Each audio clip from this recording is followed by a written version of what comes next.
Greetings and welcome. We've reached the midweek portion of our series of weekly devotionals as we're taking a look at one of the lectionary readings for this upcoming week, found in the book of Exodus chapter 16.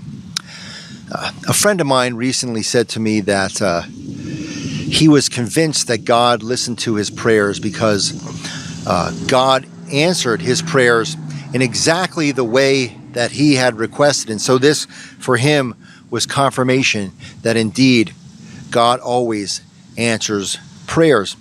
And I certainly agree that God answers prayers, and I don't doubt for a moment that God was with my friend in his time of prayer as well. But I'm not sure that God always answers our prayers exactly the way we want them to. We want them answered.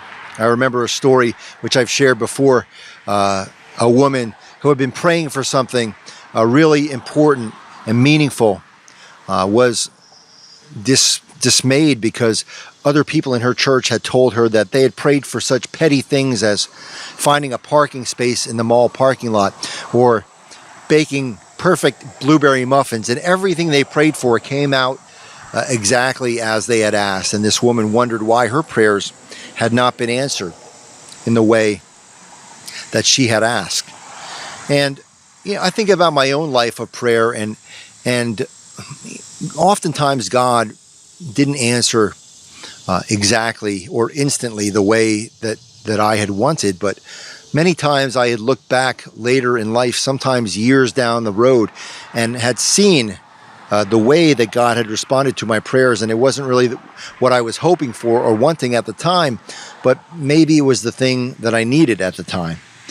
And in some of these verses in the book of Exodus, we hear about God's response to prayer. Then Moses said to Aaron, "Say to the whole congregation of the Israelites, draw near to the Lord, for he has heard your complaining." And as Aaron spoke to the whole congregation of the Israelites, they looked toward the wilderness, and the glory of the Lord appeared in the cloud. The Lord spoke to Moses and said, "I have heard the complaining of the Israelites." God does listen to the prayers of the people of Israel. But as we read in the story, God doesn't answer exactly as the people want.